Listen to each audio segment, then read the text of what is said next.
కోటీశ్వర సోమేశ్వరాభ్యాం నమః. తూర్పుగోదావరి జిల్లా కే గంగవరం మండలం కోటిపల్లి క్షేత్రం. నా పేరు జంధ్యాల శివశంకర సోమసుబ్రహ్మణ్య శర్మ.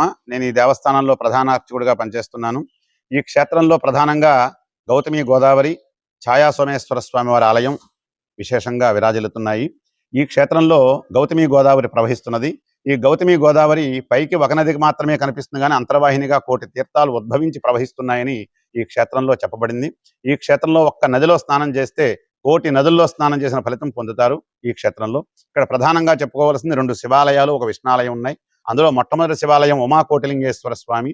ఈ స్వామివారిని దేవేంద్రుడు ప్రతిష్ఠ చేసి ఉన్నాడు. ఇక్కడ దేవేంద్రుడు గౌతమ మహర్షి భార్య అహల్యా సంగమ దోషం చేయడం వల్ల దేవేంద్రుడికి శాపం వస్తే ఆ శాప విమోచనం కోసం దేవేంద్రుడిని ఒకే ముహూర్తంలో కోటి శివలింగాలు ప్రతిష్ఠ చేసినట్లయితే నీకు శాప పరిహారం అవుతుంది అని చెబుతారు దేవగురువైన బృహస్పతి. అప్పుడు ఒక ముహూర్తానికి ఒక శివలింగం స్థాపించడమే చాలా కష్టం.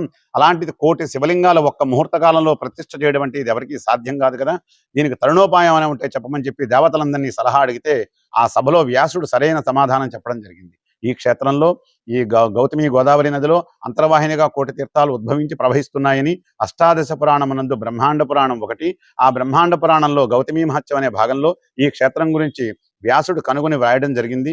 అందుకని ఆ సభలో ఆ విషయం చెప్పడం వల్ల వ్యాసుడిని వెంట పెట్టుకుని దేవేంద్రుడు ఈ క్షేత్రాన్ని వెతుక్కుంటూ వచ్చి ఈ నదిలో స్నానమాచరించి స్వామివారిని ఒక శివలింగాన్ని ప్రతిష్ఠ చేస్తే ఏకకాలంలో కోటి శివలింగాలు ప్రతిష్ఠ చేసిన మహాఫలితాన్ని పొంది ఇక్కడ శాప విముక్తుడయ్యాడు. మొట్టమొదటి కోటి ఫలితాలు దేవేంద్రుడు పొందాడు కనుక ఈ క్షేత్రానికి కోటి ఫలి అని నామకరణం చేశారు. అది వాడుకలో కోటి పల్లిగా పిలువబడుతుంది, కానీ అసలు పేరు కోటి ఫలి. కోటి ఫలితాలను ప్రసాదింపజేసే క్షేత్రం. ఇది యోగలింగము. నమస్కారం చేతనే మోక్షం ఇస్తాడు ఈయన. అర్చన, అభిషేకం, కళ్యాణం, ఉత్సవం, ఊరేగింపులు ఇవేమీ ఉండవు. కళ్యాణాలు కేవలం స్వామి తపశ్శాలి. నమస్కారం చేతనే ముక్తిని మోక్షాన్ని ఇస్తూ ఉంటారు. ఒక్కొక్క ఆలయంలో ఒక్కొక్క ప్రత్యేకత ఉంటుంది. ఈ ఆలయంలో ఉన్న ప్రత్యేకత ఏమిటంటే శివలింగం చుట్టూరు జలం ఉద్భవిస్తూ ఉంటుంది. 365 రోజులు కూడా శివలింగం నీళ్ళల్లో ములిగే ఉంటుంది. ప్రతిరోజు కూడా నీళ్లు ఉదయాన్నే మేము తోడేస్తూ ఉంటే మళ్ళీ ఒక 20 నిమిషాల నుంచి 30 నిమిషాల వ్యవధిలో మళ్ళీ అంత నీరు ఊరిపోతూ ఉంటుంది. కాలాలను బట్టి హెచ్చుతగ్గులుగా ఉంటుంది. వేసవకాలంలో తక్కువగాను, శీతాకాలంలో కొంచెం ఎక్కువగాను, వర్షాకాలంలో ఇంకా ఎక్కువగాను నీరు స్వామివారి చుట్టూ ఉద్భవించి ఉంటూ ఉంటుంది. ఈ క్షేత్రంలో ఇది యోగలింగము. ఇక లోపల ప్రధానమైన ఆలయం భోగలింగము. ఆయన పేరు ఛాయా సోమేశ్వర స్వామి. చంద్ర ప్రతిష్ఠ. ఆంధ్రప్రదేశ్లోనే అతి చిన్న శివలింగం. గుప్పుడు ఎత్తు, గుప్పుడు లావు, సుమారుగా చిన్న శివలింగం. ఆంధ్రప్రదేశ్లో అతి చిన్న శివలింగం.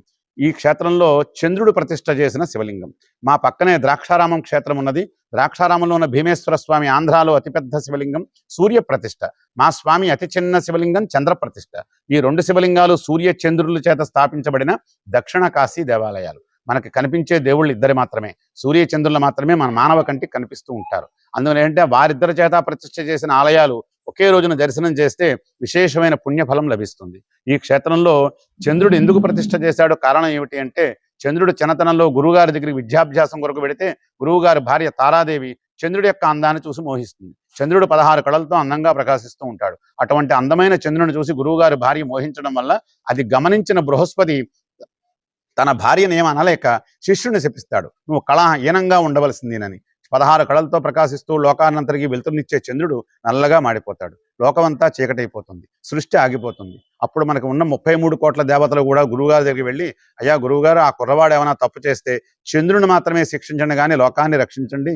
అతను లేనిదే మనకి వెన్నెల లేదు, వెన్నెల లేకపోతే మనకు ఆహారం అమృతం తయారవ్వడం లేదు, నదులన్నీ కూడా స్తంభించిపోయి సృష్టి అంతా స్తంభించింది, నదులు ప్రవహించడం లేదు. కాబట్టి అతన్ని శిక్షించండి, మనల్ని రక్షించండి అని చెప్పి కోరుకుంటే ఆయన ఆలోచన చేసి, నాయన భూలోకంలో దండకారణ్యంలో కోటి తీర్థ క్షేత్రం అనే క్షేత్రం ఉన్నది. అక్కడ అహల్యాగమన దోషం చేసిన దేవేంద్రుడి ప్రతిష్ఠ చేసిన శివలింగం ఉన్నది. అదే క్షేత్రంలో నీవు కూడా వెళ్ళి నీ నామకరణంతో ఒక శివలింగాన్ని ప్రతిష్ఠ చేస్తే తద్వారా ఈశ్వరుడు నీకు వరం ఇచ్చే అవకాశం ఉంది అని చెబుతారు. అప్పుడు చంద్రహ సోమహ, చంద్రుడు అన్నా సోముడు అన్నా ఒకటే కనుక చంద్రుడికి మారు పేరు సోముడు అనే పేరు కూడా ఉంది కనుక సోమేశ్వరుడు అని చెప్పి నామకరణం చేసి చంద్రుడు దేవలోకం నుంచి ఒక చిన్న శివలింగాన్ని తీసుకుని ఈ క్షేత్రాన్ని వెతుక్కుంటూ వచ్చి ఈ క్షేత్రంలో మహాశివరాత్రి రాత్రి లింగోద్భవ కాలంలో గౌతమి గోదావరి నదిలో స్నానమాచరించి స్వామివారిని శివలింగ ప్రతిష్ఠ చేసి సోమేశ్వరుడు అని చెప్పి నామకరణం చేయడం జరిగింది.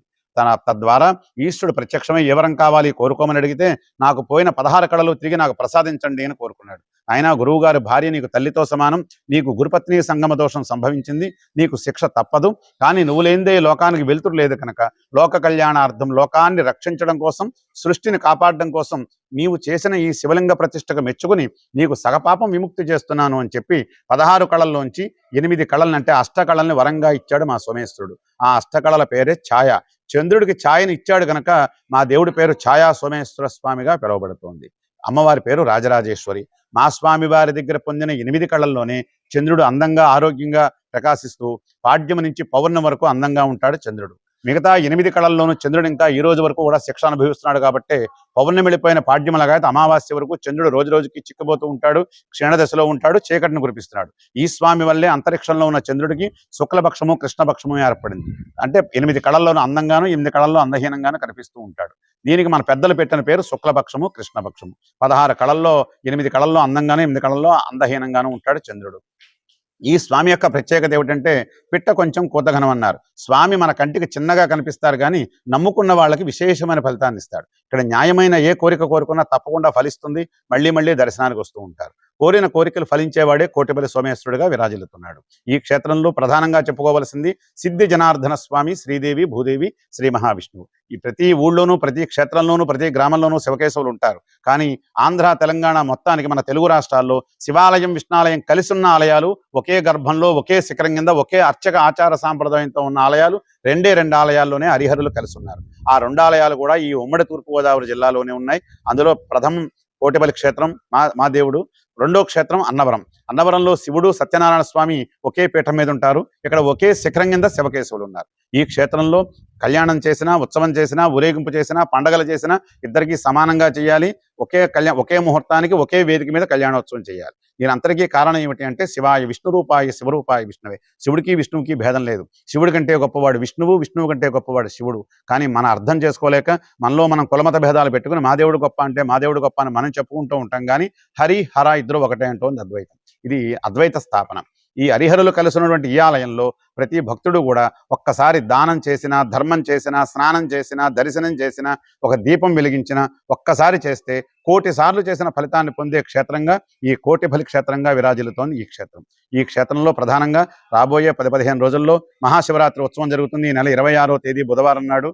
ఈ శివరాత్రి రోజున చుట్టుపక్కల గ్రామాల నుంచి, చుట్టుపక్కల జిల్లాల నుంచి, ఇతర రాష్ట్రాల నుంచి, ఇతర దేశాల నుంచి కూడా ఎంతో మంది వేలాది భక్తులు వచ్చి ఇక్కడ గౌతమి గోదావరిలో స్నానమాచరించి స్వామివారిని దర్శించి ఆ రోజు రాత్రి ముఖమండపంపై కోటి దీపోత్సవం జరుగుతుంది.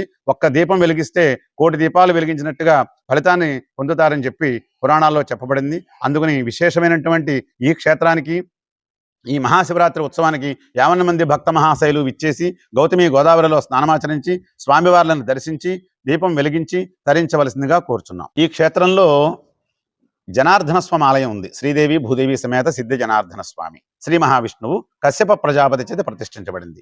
వామనావతారంలో జరిగింది ఈ ప్రతిష్ఠ. మనకి రాజమండ్రి దగ్గర ధవళేశ్వరం అనే గ్రామం ఉంది తూర్పుగోదావరి జిల్లాలో. ధవళేశ్వరం లాగైతే కోటిపల్లి వరకు ఈ క్షేత్రం వరకు కూడా 9 జనార్దనాలయాలు ఉన్నాయి. ఈ నవజనార్దనులు అంటారు. కార్తీక మాసం శివుడికి ఎంత ప్రీతో ధనుర్మాసం విష్ణుమూర్తికి అంత ప్రీతి. ధనుర్మాసంలో 9 జనార్దనాలయాలు కూడా ఒకే రోజును దర్శిస్తే విశేషమైనటువంటి పుణ్యఫలం లభిస్తుంది. అందులో మొట్టమొదటి జనార్దనుడు ధవళేశ్వరం కొండ మీద ఉంటారు. రెండో జనార్దన స్వామి మడికి గ్రామంలో ఉంటారు. మూడో జనార్దన స్వామి జొన్నాడ గ్రామంలో ఉంటారు. నాలుగో జనార్దన స్వామి ఆలమూరు గ్రామంలో ఉంటారు. ఐదో జనార్దన స్వామి కపిలేశ్వరపురంలో ఉంటారు. ఆరో జనార్దన స్వామి మండపేటలో ఉంటారు, మండపేట గ్రామంలో. ఏడో జనార్దన స్వామి కోరిమిల్లులో ఉంటారు. 8దో జనార్దన స్వామి మాచర అనే గ్రామంలో ఉంటారు. 9దో జనార్దన స్వామి మా కోటిపల్లి క్షేత్రంలో విరాజిల్లుతున్నారు. ఈ నవజనార్దన క్షేత్రాలు 9 ఒకే రోజు దర్శిస్తే విశేషమైన పుణ్యాల ఫలం లభిస్తుంది. ఇంకో ప్రత్యేకత ఏమిటంటే ద్రాక్షారామం దగ్గర భీమేశ్వర స్వామికి 8 దిక్కుల్లోనూ కూడా 8 అష్టసోమేశ్వరాలయాలు ఉన్నాయి. అష్టసోమేశ్వరాలు 8 దిక్కుల్లోనూ ఉండడం అన్నీ కూడా సోమేశ్వర స్వామి ఆలయాలే, సోమేశ్వర స్వామి వారి ఆలయాలే. ఈ ఆలయంలో తూర్పున కోలంక గ్రామంలో ఉన్నది తూర్పు సోమేశ్వర స్వామి కోలంక గ్రామంలో ఉన్నది. ఆగ్నేయ దిశలో ఉన్నది దంగేరు గ్రామంలో ఉన్నది. దక్షిణ దిశలో ఉన్నది కోటిపల్లి క్షేత్రంలో సోమేశ్వర స్వామి. తర్వాత నైరుతి గ్రామంలో ఉన్నది కోరిమిల్లి గ్రామంలో ఉన్నది. పడమర గ్రామంలో ఉన్నది వెంటూరు గ్రామంలో ఉన్నది. తర్వాత వాయువ్య దిక్కులో ఉన్నది సోమేశ్వరం గ్రామంలో ఉన్నది. ఉత్తర దిశలో ఉన్నది వెల్ల గ్రామంలో ఉన్నది. ఈశాన్య దిక్కులో పెనుమళ్ళ అనే గ్రామంలో ఉన్నది. ఈ 8 సోమేశ్వరాలయాలు కార్తీక మాసంలో ఒకే రోజున దర్శనం చేస్తే విశేషమైనటువంటి పుణ్యఫలం లభిస్తుంది. ఈ అష్టసోమేశ్వరాలు 8 చూసి ఆఖరిని సాయంకాలం సంధ్యా సమయంలో భీమేశ్వర స్వామి వారిని దర్శించడం ఇక్కడ ఒక ఆచారంగా విరాజిల్లుతుంది. శుభమస్తు.